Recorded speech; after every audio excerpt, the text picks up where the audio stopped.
வணக்கம். மதிமுகம் செய்திகள். இன்றைய முக்கிய நிகழ்வுகளை பார்ப்பதற்கு முன்பாக தலைப்புச் செய்திகளை பார்க்கலாம். 21 முதல்நிலை காவலர்களுக்கு தலைமை காவலர் பதவி உயர்வு ஆணைகளை வழங்கினார் முதலமைச்சர் மு.க.ஸ்டாலின். டெல்லியில் காலாவதியான வாகனங்களுக்கு பெட்ரோல் டீசல் நிரப்பு தடை ஒன்றிய அரசு அறிவிப்பு.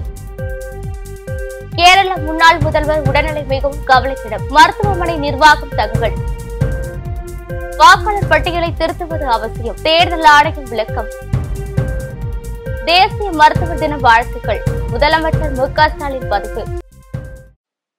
முதலமைச்சர் மு.க.ஸ்டாலின் தலைமை செயலகத்தில் காவல்துறையில் உறுதியாக பணி முன்னேற்ற திட்டத்தின்படி 21 முதல்நிலை காவலர்களுக்கு தலைமை காவலராக பதவி நிலை உயர்வு ஆணைகளை வழங்கினார்.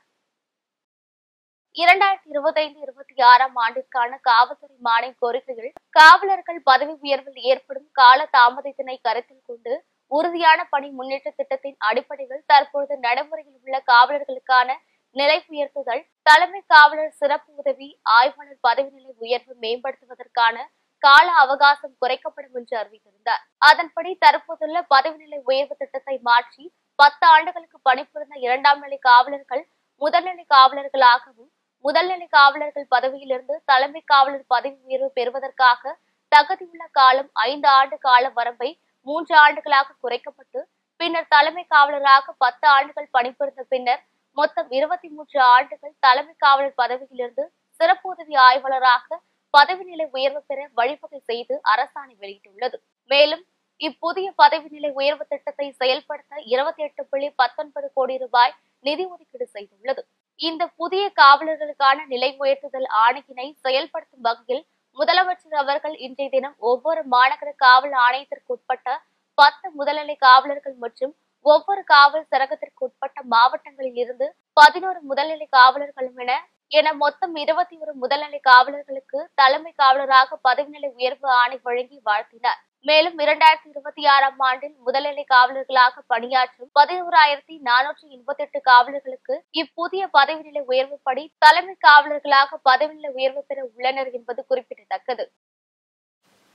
டெல்லியில் வாகனங்களால் காற்று மாசுபாடு அடைவதால் அதனை கட்டுப்படுத்த ஒன்றிய அரசும் மாநில அரசும் பெரும் முயற்சிகளை மேற்கொண்டு இன்று முதல் காலாவதியான வாகனங்கள் பறிமுதல் செய்யப்படும் என அறிவித்துள்ளது. காலாவதியான வாகனங்களுக்கு பெட்ரோல் பங்குகளில் எரிபொருள் வழங்கப்பட மாட்டாது. டெல்லியில் 10 ஆண்டுகளுக்கு பழமையான டீசல் வாகனங்களும் 15 ஆண்டுகள் பழமையான பெட்ரோல் வாகனங்களுக்கும் இன்று முதல் எரிபொருள் விற்பனை செய்ய தடை விதிக்கப்பட்டுள்ளது. டெல்லியில் அதிகரித்துள்ள காற்று மாசுபாட்டை கட்டுப்படுத்தும் நோக்கில் இந்த தடை உத்தரவு பிறப்பிக்கப்பட்டுள்ளது. வாகனங்களில் ஆர்சியை சரிபார்த்த பின்னரே பெட்ரோல் டீசல் விற்பனை செய்ய வேண்டும் என்றும், தடை உத்தரவை மீறி இயக்கப்படும் இருசக்கர வாகனங்களுக்கு 5,000 ரூபாயும் 4 சக்கர வாகனங்களுக்கு 10,000 ரூபாயும் அபராதம் விதிக்க காவல்துறைக்கு அதிகாரம் வழங்கப்பட்டுள்ளது. அதே சமயம் தற்போது 15 ஆண்டுகளுக்கு மேலாக சிஎன்ஜி வாகனங்களுக்கு இந்த தடை உத்தரவிலிருந்து விலக்கு அளிக்கப்பட்டுள்ளது. கேரள முன்னாள் முதல்வர் அஞ்சுநாதன் உடல்நிலை மிகவும் கவலைக்கிடமாக உள்ளதாக மருத்துவமனை நிர்வாகம் தகவல் தெரிவித்துள்ளது. இந்திய கம்யூனிஸ்ட் கட்சியின் மூத்த தலைவர் VS அஞ்சுநாதன் ஆலப்புழா மாவட்டத்தை சேர்ந்த அஞ்சுநாதன் 2006 முதல் 2011 வரை கேரள முதல்வராக செயல்பட்டுள்ளார். தற்பொழுது வயது மூப்பு காரணமாக பொது வாழ்க்கையிலிருந்து விலகி ஓய்வில் இருந்தார். ஏற்கனவே பக்கவாதத்தால் பாதிக்கப்பட்டு சிகிச்சை பெற்று வந்த நிலையில் கடந்த 23ஆம் தேதி திடீரென நெஞ்சுவலி ஏற்பட்டது. இதையடுத்து திருவனந்தபுரத்தில் உள்ள தனியார் மருத்துவமனையில் அவர் அனுமதிக்கப்பட்டார். தீவிர சிகிச்சை பிரிவில் வெண்டிலேட்டர் உதவியுடன் சிகிச்சை பெற்ற அஞ்சுநாதனின் உடல்நிலை கடந்த சில நாட்களுக்கு முன்பு சிறிது முன்னேற்றம் ஏற்பட்டது. பின்பு 101 வயதாகும் இவருக்கு மீண்டும் உடல்நிலை சீராவதில் பின்னடைவு ஏற்பட்டுள்ளதாகவும், இந்நிலையில் அவரின் உடல்நிலை மிகவும் கவலைக்கிடமாக இருப்பதாக அவருக்கு சிகிச்சை அளித்து வரும் மருத்துவமனை தரப்பில் தெரிவிக்கப்பட்டுள்ளது. அவரது இரத்த அழுத்தம், சிறுநீரக செயல்பாடு, இதய செயல்பாட்டை சீராக்கும் முயற்சிகள் மருத்துவர்கள் தொடர்ந்து ஈடுபட்டு வருகின்றனர். அவருடைய உடல்நிலை தொடர்ந்து கண்காணிக்கப்பட்டு வருகிறது என்று கூறியுள்ளனர். பீகார் சட்டப்பேரவையில் தேர்தல் வரும் அக்டோபர் மாதம் நடக்க உள்ள நிலைகள் மகாராஷ்டிரா போல பீகாரிலும் வாக்காளர் பட்டியல் சிறப்பு தீவிர திருத்த பணிகளை தேர்தல் ஆணையம் மேற்கொண்டுள்ளது. வாக்காளர் பட்டியல் சிறப்பு தீவிர திருத்த நடவடிக்கை குறித்து தலைமை தேர்தல் ஆணையம் விடுத்துள்ள அறிக்கையில், வாக்காளர் பட்டியல் என்பது மாறக்கூடிய பட்டியல். இறப்புகள், இடம்பெயர்வு, 19 வயது நிரம்பிய புதிய வாக்காளர்களை சேர்ப்பதன் காரணமாக வாக்காளர் பட்டியல் மாறிக்கொண்டே இருக்கும். எனவே வாக்காளர் பட்டியலை திருத்துவது அவசியம் என தெரிவித்துள்ளது. மேலும் அரசியலமைப்பு பிரிவு 326 வாக்காளருக்கான தகுதிகளை குறிப்பிடுகிறது. அதன்படி 18 வயதுக்கு மேற்பட்ட மற்றும் அந்த தொகுதியில் வசிக்கும் இந்திய குடிமக்கள் மட்டுமே வாக்காளர்களாக பதிவு செய்ய தகுதி உடையவர்கள் எனவும், மக்கள் பிரதிநிதித்துவ சட்ட 1950 மற்றும் வாக்காளர் பதிவு விதிகள் 1960 விதி 25 படி ஒவ்வொரு தேர்தலுக்கு முன்பும் வாக்காளர் பட்டியலை திருத்துவது கட்டாயம். தேர்தல் ஆணையம் 75 ஆண்டுகளாக வருடாந்திர திருத்தங்கள், தீவிரமாக மற்றும் சுருக்கமான திருத்தங்களை நடத்தி வருவது குறிப்பிடத்தக்கது. மக்களின் நலன் காக்கும் தலைசிறந்த மருத்துவர்கள் அனைவருக்கும் தேசிய மருத்துவர் தின வாழ்த்துக்கள் என முதலமைச்சர் மு.க.ஸ்டாலின் பதிவிட்டுள்ளார். தேசிய மருத்துவர் தினத்தை முன்னிட்டு முதல்வர் மு.க.ஸ்டாலின் வெளியிட்டுள்ள பதிவில், எளிய பெண்புழுவுகளில் இருந்து வந்து தமிழ்நாட்டில் மருத்துவ கட்டமைப்பை வலிமைப்படுத்தி மக்களின் நலனை காக்கும் தலைசிறந்த மருத்துவர்கள் அனைவருக்கும் தேசிய மருத்துவர் தின வாழ்த்துக்கள் என்று தன்னலமற்ற சேவைக்கு சொந்தக்காரர்களாக நமது மருத்துவர்கள் அனைவருமே போற்றுதலுக்குரியவர்கள். அவர்களது சேவைக்கு நமது நன்றியின் அடையாளமாக தலைசிறந்த 50 மருத்துவர்களுக்கு இன்று விருதுகள் வழங்கி மகிழ்கிறோம் என்று தெரிவித்துள்ளார். இலங்கை கடற்படை தாக்குதல் மற்றும் சிறைப்பிடிப்பு நடவடிக்கையால் ராமேஸ்வரம் மீனவர்கள் கடலுக்கு செல்ல தயக்கம் காட்டுவதால் 500க்கும் மேற்பட்ட படகுகள் கரை நிறுத்தம் செய்யப்பட்டுள்ளன. ராமேஸ்வரம் மீனவர்கள் 2 மாதம் மீன்பிடி தடைக்காலத்திற்கு பிறகு வாக் ஜலசந்தி கடலில் 4 முறை மட்டுமே மீன்பிடிப்பில் ஈடுபட்டனர். முதல் நாள் இலங்கை கடற்படையினர் மீனவர்கள் மீது கற்களை வீசி தாக்குதல் நடத்தினர். 2வது முறையாக இதுவரை இல்லாத அளவுக்கு இறால் மீன்பாடு முற்றிலும் குறைந்ததால் ராமேஸ்வரம் மீனவர்கள் பெரும் ஏமாற்றமடைந்து நஷ்டத்தை சந்தித்தனர். 3வது முறை கடலுக்கு சென்ற மீனவர்கள் இலங்கை கடற்படையினர் விரட்டி அடித்தனர். 4வது முறையாக நேற்று ஒரு படகையும் 8 மீனவர்களையும் இலங்கை கடற்படை கைது செய்து சிறையில் அடைத்தனர். இலங்கை கடற்படையின் தொடர் அத்துமீறல் நடவடிக்கையால் ராமேஸ்வரம் மீனவர்கள் கடலுக்கு மீன்பிடிக்க செல்ல தயக்கம் காட்டி வருகின்றனர். இதனால் ராமேஸ்வரம் மீன்பிடி துறைமுகத்திலிருந்து நேற்று 106 விசைப்படகுகள் மட்டுமே மீன்பிடி அனுமதி டோக்கன் பெற்று வாக் ஜலசந்தி கடலுக்கு மீன்பிடிக்க சென்றன. 500க்கும் மேற்பட்ட விசைப்படகுகள் கடலுக்கு மீன்பிடிக்க செல்லாமல் துறைமுகத்தில் நங்கூரமிட்டு நிறுத்தி வைக்கப்பட்டன.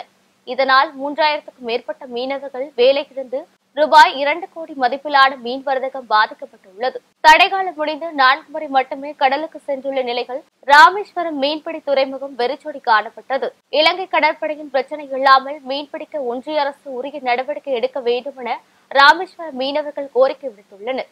மேலும் கடலுக்கு மீன்பிடிக்க செல்லாமல் இருப்பதால் அவர்களின் வாழ்வாதாரம் பாதிக்கப்படக்கூடும் என்று வேதனை தெரிவித்துள்ளனர்.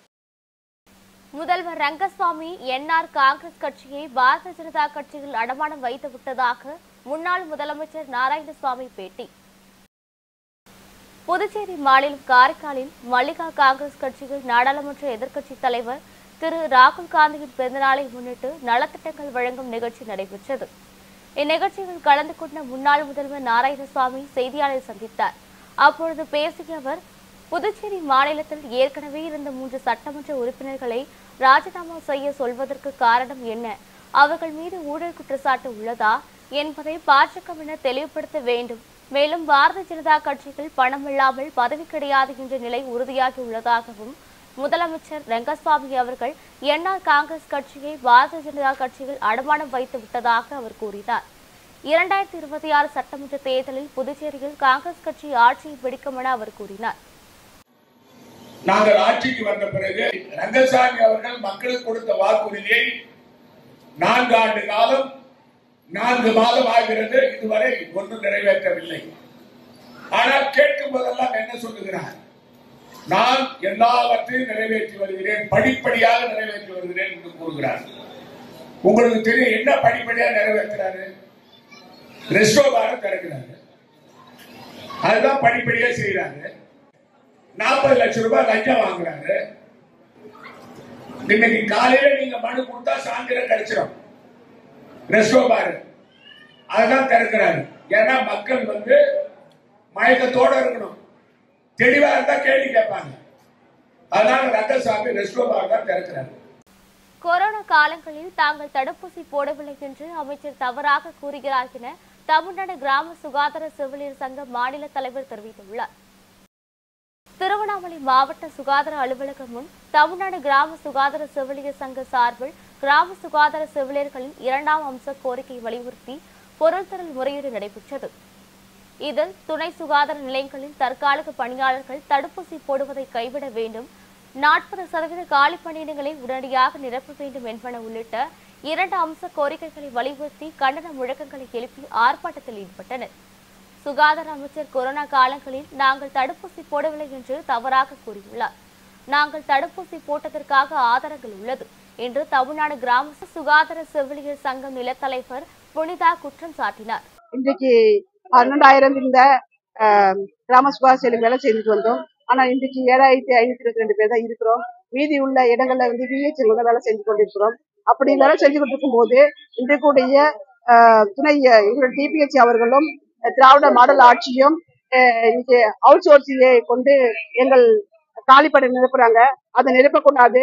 எங்களுக்காக 2 வருஷம் எந்த ஒரு பணமும் இல்லாம ட்ரைனிங் கொடுத்து ஒரு 4,500 பேர் காத்துக்கிட்டு இருக்காங்க.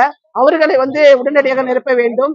அவுட் சோர்சிங் தனியார் மையத்துக்கு கொடுக்க கூடாது என்றுதான் இந்த கோரிக்கை. அதோடு மட்டுமில்லாமல் கொரோனா காலகட்டத்தில் வீடு வீடாக காடு மேடு பள்ளம் எல்லா இடங்களும் சென்று கிராம சுகாதார செவிலியர்களுக்கு நாங்க தான் ஊசி போட்டோம். ஆனால் திண்டுக்கல்லில் எங்களுடைய துறை அமைச்சர் அவர் நாங்க பொய்யான ஒரு அறிக்கை விட்டிருக்கிறாரு, செவிலியர்கள் வேக்சின் போடவில்லை அப்படின்னு. அதை நாங்க ஏத்துக்க மாட்டோம். எங்கள்கிட்ட பொறுப்பு இருக்கிறது. ராணிப்பேட்டை மாவட்டம் ஆட்சியர் அலுவலகத்தில் ஓவியர்களுக்கு வீட்டுமனை பட்டா வழங்க கோரி ஓவியர்கள் மனு அளித்தனர். ராணிப்பேட்டை மாவட்டம் ஆட்சியர் அலுவலகத்தில் தமிழ்நாடு ஓவியர்கள் நலசங்கம் சார்பில் மாவட்ட செயலாளர் காளிதாசன் தலைமையில் ஓவியர்கள் மனு அளித்தனர். அம்மனுவில் கருணாநிதி முதலமைச்சராக இருந்தபொழுது ஓவியர்களுக்கு நல வாரியத்தை ஏற்படுத்தினார். இந்த மாவட்டத்தில் 300 ஓவியர்கள் உள்ளனர். டிஜிட்டல் தொழில்நுட்பத்தால் வாழ்வாதாரம் பாதிக்கப்பட்டுள்ளது. இருப்பினும் கொரோனா காலத்திலும் மக்களுக்கு விழிப்புணர்வை ஏற்படுத்தும் வகையில் இலவசமாக அரசு சார்பில் நாங்கள் ஓவியங்களை வரைந்து கொரோனா விழிப்புணர்வு செய்தோம். எங்களுக்கு மற்ற துறைகளில் வழங்குவதை போல அரசு சார்பில் வீட்டுமனை பட்டா வழங்க வேண்டும் என மனுவில் கோரிக்கை வைத்துள்ளனர். ராணிப்பேட்டை மாவட்ட சார்பாக இங்கே கலெக்டர் அம்மா கிட்ட மனு கொடுக்க வந்தோம். எங்களுடைய கோரிக்கை ஓவியர்கள் அதிகமான ஓவியர்கள் இருப்பிடம் இல்லாமல் வாடகை வீடுகளில் வாடகை கொடுக்க முடியாமல் மிகவும் சிரமப்பட்டு கொண்டிருப்பதாக, அந்த நிகழ்வுக்காக நாங்கள் இலவச வீட்டுமனை கேட்டு அம்மா கிட்ட மனு கொடுத்துருக்கோம், கலெக்டர் அம்மா கிட்ட.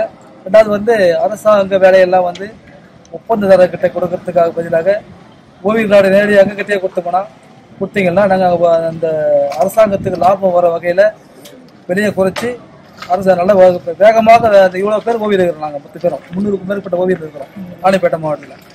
இவ்வளோ பேர் நாங்கள் மொத்தமாக சேர்ந்து முடிக்கிறோம். சீக்கிரமாக வேலை முடிஞ்சிடும், வெளியே குறித்து தரும், அரசாங்கத்துக்கு லாபம் வரும். இந்த செய்தியெல்லாம் சொல்லியிருக்கிறோம். நாங்கள் நாற்றப்பள்ளி பேரூராட்சி வாரசந்தைகள் அடாவடியாக அதிக சுங்க கட்டணம் வசூல் செய்வதாக கூறி விவசாய சங்கத்தினர் குற்றம் சாட்டியுள்ளனர். திருப்பத்தூர் மாவட்டம் மட்டுமின்றி கிருஷ்ணகிரி, ஒசூர் உள்ளிட்ட பகுதிகளில் இருந்து வியாபாரிகள் காய்கறிகள் உள்ளிட்ட பல்வேறு பொருட்களை விற்பனை செய்து வருகின்றனர். இந்த நிலையில் அவர்களிடம் பேரூராட்சி சார்பில் 150 முதல் 300 வரை கடைக்கு சுங்க கட்டணம் வசூல் செய்யப்படுவதால் வியாபாரிகள் பெருமளவில் பாதிக்கப்படுகின்றனர். எனவே சுங்க கட்டணத்தை 20 முதல் 50 ரூபாய் வரை வசூலிக்க வேண்டும் என விவசாய சங்கத்தினர் சார்பில் மனு அளிக்கப்பட்டிருந்தது. எனவே இதே நிலை நீடித்தால் விவசாய சங்க சார்பில் மறியல் போராட்டம் நடத்துவோம் எனவும் எச்சரிக்கை விடுத்தனர். ஒரு கடைக்கு 150 ரூபாயிலிருந்து 200 ரூபாய், 250, 300 வரைக்கும் ஒரு கடைக்கு வசூல் பண்றாங்க. இந்த வசூல் குறைச்சி ஒரு கடைக்கு 20 ரூபாய், 30 ரூபாய், 40, 50 ரூபாய் வரைக்கும், 50 ரூபாய்க்கு மேல யாரும் வசூல் பண்ணக்கூடாது. எந்த கடையா இருந்தாலும் சரி. சின்ன கடைகளுக்கு 20 ரூபாயும், பெரிய கடைக்கு 30, 40. இந்த ஆட்டோவில் விற்கிறதுக்கு 50 ரூபாய் தான் வாங்கணும். இவங்க 250 ரூபாய், 200 ரூபாய் வாங்குறாங்க. சின்ன கடைக்கு 100 ரூபாயும் 150 ரூபாயும் வாங்குறாங்க. இந்த மாதிரி வாங்கினாக்கல விவசாயிகள் நிறைய பாதிப்படுறாங்க. அவங்க இன்னைக்கெல்லாம் வெயில் உட்காந்து மழையில் உட்காந்து அவங்களுக்கு வரதே ஒரு 200 ரூபாய், 150 ரூபாய் தான் ஒரு நாளைக்கு கிடைக்கலாம். அது இவங்களே இந்த மாதிரி வாங்கினா அவங்க வாழ்வாதாரம் எப்படி ஆகும்? அதனால கண்டிப்பாக இந்த வசூல், சுங்க வசூல் குறைத்து வாங்கும்படி பணிவுடன் கேட்டுக்கொள்கிறேன். வேலூரில் தமிழ்நாடு முதுநிலை பட்டதாரி ஆசிரியர்கள் 6 அம்ச கோரிக்கைகளை வலியுறுத்தி ஆர்ப்பாட்டத்தில் ஈடுபட்டனர். வேலூர் மாவட்டம் வேலூர் சத்துவாச்சாரிகள் மாவட்ட ஆட்சியர் அலுவலகம் எதிரில் தமிழ்நாடு முதுநிலை பட்டதாரி ஆசிரியர்கள் கழகத்தின் சார்பில் 6 அம்ச கோரிக்கைகளை வலியுறுத்தி ஆர்ப்பாட்டம் நடந்தது. இதனை மாவட்ட செயலாளர் மஞ்சுளா துவக்கி வைத்தார். இதில் பழைய ஓய்வூதிய திட்டம் செயல்படுத்தவும், ஆசிரியர்களுக்கான பாதுகாப்பு பணி சட்டம் இயற்ற வேண்டும், அரசு பள்ளியில் படிக்கும் மாணவர்களுக்கு வழங்கும் சலுகை போல் அரசு உதவி பெறும் பள்ளியில் பயின்று வரும் மாணவர்களுக்கு சலுகைகள் வழங்க வேண்டும் உள்ளிட்ட 6 அம்ச கோரிக்கைகளை வலியுறுத்தி இந்த ஆர்ப்பாட்டம் நடந்தது. இதில் திரளானோர் கலந்து கொண்டு கோஷங்களை எழுப்பினார்கள். தமிழ்நாடு முதுநிலை பட்டதாரி ஆசிரியர் கழகத்தின் மாநிலம் தழுவிய 6 அம்ச கோரிக்கைகளை வலியுறுத்தி அனைத்து மாவட்ட தலைநகரங்களிலும் ஆர்ப்பாட்டமானது நடைபெற்று வருகிறது. எங்களுடைய முக்கியமான கோரிக்கையாக இருக்கக்கூடிய 20 ஆண்டுகள் பணி செய்த முதுகலை ஆசிரியர்களுக்கு பதவி உயர்வு வழங்காமல் பணிமாறுதல் கலந்தாய்வை நடத்துவது என்பது முதுகலை ஆசிரியர்களுக்கு மிகுந்த வேதனையை ஏற்படுத்தி இருக்கிறது. ஏனென்று சொன்னால் அவர்கள் ஒரே ஒரு பதவி உயர்வு மட்டும்தான் முதுகலை ஆசிரியர்களுக்கு இருக்கிறது, தலைமை ஆசிரியர் பதவி உயர்வு. அதை நடத்திவிட்டு முதுகலை ஆசிரியர்களுக்கு பணிமாறுதல் கலந்தாய்வை நடத்த வேண்டும் என்று நாங்கள் கோரிக்கை வைத்து போராடி கொண்டிருக்கிறோம். இஸ்லாம் மதத்துக்கு தூணாக இருப்பவர்களுக்கும் உச்ச தலைவரின் உயிருக்கு அச்சுறுத்தல் விடுவிப்பது இஸ்லாம் மத அமைப்பில் தடை செய்யப்பட்டுள்ளது என ஈரான் மதகுரு அயதுல்லா நாசர் மஹரேம் ஷிராசி அரபு மொழியில் பதிவிட்டுள்ளார். இஸ்லாம் மத தலைவர்களை பாதுகாப்பதும் அத்தகைய அச்சுறுத்தல்களை செய்பவர்களை எதிர்கொள்வதும் நமது கடமையாகும். மேலும் இந்த புனிதத்தை மீறுவது மிகப்பெரிய பாவங்களில் ஒன்றாகும். இஸ்லாமிய குடியரசு தலைமையை அச்சுறுத்துவதற்கு அமெரிக்க மற்றும் இஸ்ரேல் தலைவர்களை வீழ்த்தி உலகெங்கிலும் உள்ள முஸ்லிம்கள் ஒன்றுபட வேண்டும். அவர்கள் அத்தகைய செயலை செய்தால் கடுமையாக மற்றும் தெய்வீக தண்டனையை எதிர்கொள்வார்கள் என்றும் அவர்கள் சந்தேகத்திற்கு இடமின்றி பழிவாங்கப்படுவார்கள் என கூறிய அவர், இத்தகைய வெளிப்படையான குற்றங்களுக்கு பொறுப்பான இவர்களை முகாரிப்பின்றி முத்திரை குத்தப்பட்டுள்ளது என்று அந்த அறிக்கையில் தெரிவிக்கப்பட்டுள்ளது. இஸ்ரேல் தாக்குதலில் ஈரானில் 935 பேர் உயிரிழந்துள்ளதாக அறிவிக்கப்பட்டுள்ளது. கடந்த வாரம் 627 பேர் தான் பலியானதாக தெரிவிக்கப்பட்டது. ஆனால் நேற்று 935 பேர் கொல்லப்பட்டதாக அதிகாரப்பூர்வமாக தெரிவிக்கப்பட்டுள்ளது. பலியான 935 பேரில் 38 பேர் குழந்தைகள் மற்றும் 132 பேர் பெண்கள் என்பது குறிப்பிடத்தக்கது. மீண்டும் தலைப்புச் செய்திகள். 21 முதல்நிலை காவலர்களுக்கு தலைமை காவலர் பதவி உயர்வு, ஆணைகளை வழங்கினார் முதலமைச்சர் மு.க.ஸ்டாலின். டெல்லியில் காலாவதியான வாகனங்களுக்கு பெட்ரோல் டீசல் நிரப்பு தடை, ஒன்றிய அரசு அறிவிப்பு. கேரள முன்னாள் முதல்வர் உடல்நிலை மிகவும் கவலைக்கிடம், மருத்துவமனை நிர்வாகம் தகவல். வாக்காளர் பட்டியலை திருத்துவது அவசியம், தேர்தல் ஆணையம் விளக்கம். தேசிய மருத்துவர் தின வாழ்த்துக்கள், முதலமைச்சர் மு.க.ஸ்டாலின் பதிவு. இத்துடன் செய்திகள் நிறைவடைந்தன. மீண்டும் செய்திகள் இரவு 8 மணிக்கு. மேலும் செய்திகளை தெரிந்து கொள்ள மதிமுகம் பிரைம் யூடியூப் தளத்தில் இணைந்தீர்கள்.